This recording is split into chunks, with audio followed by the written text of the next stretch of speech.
प्रसाद है। ये छठवीं कथा रहेगी। अब जो अगली कथा होने वाली बद्रीनारायण में, वहां पर रामानुज कोट, लक्ष्मी वेंकटेश मंदिर, नरसिंह मंदिर में कथा का स्थल रहेगा। तो आगे के चरित्र में राम जी की कृपा से और भोलेनाथ ने समझाया, नहीं माने एक सिर काट दिया। एक सिर काटा, ब्रह्म कपाली कपाल मोचन तीर्थ वहीं पर है। इसी लिए ब्रह्मा जी का सिर कटा था, इसलिए उस स्थान को कहते हैं ब्रह्म कपाली। और जो गया जी में पितरों का तर्पण पिंड दान कर दिया जाता है, वहां से भी अगर मुक्ति नहीं होती है तो फिर श्रीमद् भागवत कथा के 18,000 श्लोकों का और भागवत का वाचन करवा करके, और जो गया से मुक्ति नहीं हुई फिर वो कपाल मोचन तीर्थ में कर, यानी लास्ट स्टेज अस्पताल है बड़ा वाला, हाई कमान। अरे ये बात समझ में आपको? मैंने तो भागवत के अंदर तो यहाँ तक भी मुक्ति हो जाती है। कहाँ? धुंधकारी का चरित्र अगर आपने सुना हो, धुंधकारी का चरित्र सुना था? गोकर्ण ब्राह्मण, आत्मदेव ब्राह्मण और गोकर्ण जी का चरित्र कि गया श्राद्धे शतम पिंडम नापि मुक्तिर् भविष्यति। श्रीमद् भागवती वार्ता कलौ कीरेण भाषितम्। गया श्राद्धे शतम पिंडम। धुंधकारी ने तो इतना कह दिया था कि गया जी जा करके मेरे एक नहीं 100 पिंड भी कर दो तो भी मेरी प्रेत योनि से छुटकारा नहीं मिलने वाला है, प्रेत योनि से मेरी छुट्टी नहीं होने वाली। क्योंकि कैसे होगी कि श्रीमद् भागवती वार्ता कलौ कीरेण भाषितम्। कि कहां पर? कि ब्रह्मनद्याम सरस्वत्याम,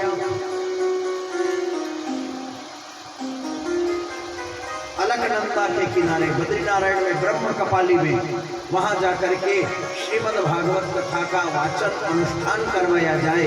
तब पितरों की जो फांसी लेकर के मरे हैं, जो जहर खा करके मरे हैं, जो एक्सीडेंट से मरे हैं, जो कुएं में कूद करके आग से जल करके आधी उम्र में रोग पीड़ा से जिससे ट्रीटमेंट नहीं हो पाया, जैसे कोरोना में अभी बहुत सारों का ट्रीटमेंट नहीं हुआ, उसके कारण एक्सपायर हो गए, और ट्रीटमेंट हो जाता तो बहुत सारे हैं भी सही जिंदे।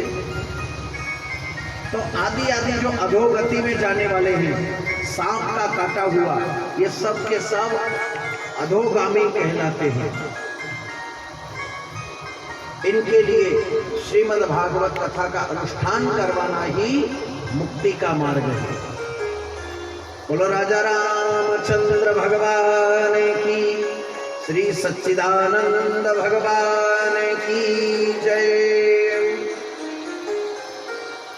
तो कहने का तात्पर्य यह है कि वहां से चले और ब्रह्मा जी कपाल मोचन तीर्थ में जाकर के शिव जी ने सिर काटा। शिव जी के और ब्रह्मा के नाना प्रकार के अपवादक शब्दों का अपवाद हुआ है। फिर देवताओं ने समझाया और समझा करके शिव जी अपने स्थान पर चले गए, और ये स्थान ब्रह्मा जी अपने स्थान पर आ गए और इधर विनती करी देवताओं ने। यहाँ पर ब्रह्मा जी का और देवताओं ने प्रार्थना भी करी थी शिव जी से कि हे भोलेनाथ, अब ये सिर कट गया, अब इसका क्या होगा? तब ब्रह्मा जी ने, शिव जी ने कहा, ये जो सिर है इसका गधा की योनि प्राप्त होगी। वहीं से गधे का सिर हो गया और गधे की योनि की उत्पत्ति हुई है। आगे से चले, गधे जैसे काम किए थे इसलिए मैंने तो पूजा गया था। घोड़ा पूजाता है, घोड़ी पूजाती है, उसी की प्रजाति गधा है, मगर कोई पूजा नहीं, केवल ढोने के ही काम में, गधागिरी के ही काम में आता है। ब्रह्मा जी का सत्यलोक में आना, और अब ब्रह्मा जी के दिमाग में एक ये, इधर एक ये जो कन्या थी पद्मावती, इसके मन में ये विचार आया कि आखिर कारण क्या? और अब तो सभी देवी देवता ऋषि महात्मा सभी ने मेरे को देख लिया कि मेरे पिता मेरे पीछे हुए थे, मेरे पिता की मेरे कारण मेरे ऊपर नीयत खराब हुई थी, अब मेरी क्या रही? बाप के घर तो जाने की रही नहीं। अगर बाप के घर जाऊं तो भी लोग क्या कहेंगे? अगर अकेली भटकूं तो नारी जाती। प्रार्थना करी, मरने के लिए चली।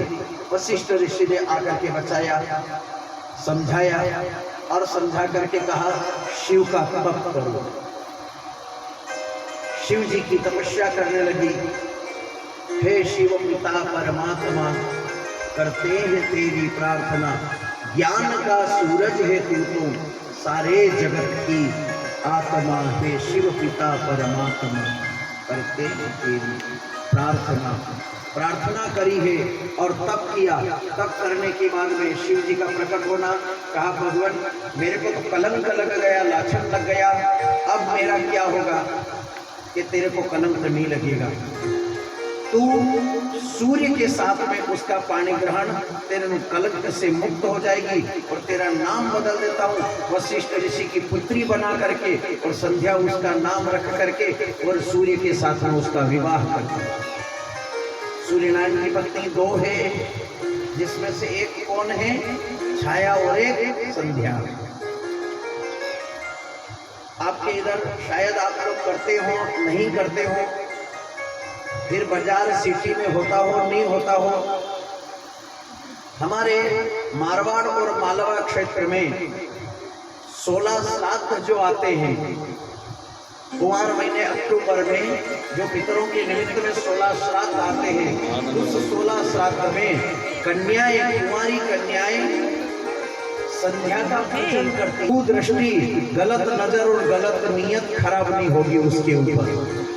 कुमारी कन्या छोटी अवस्था में यदि संध्या का पूजन करती है, कब? 16 श्राद्ध अक्टूबर में प्रथम दिन से अमावस्या पर्यंत यदि संध्या का गाय के गोबर का बना करके, पहले के जमाने वाली, आज भी करती है हमारे प्रांत में, तो होता है, आपके इधर होता है नहीं होता है, श्री ठाकुर जी जाने।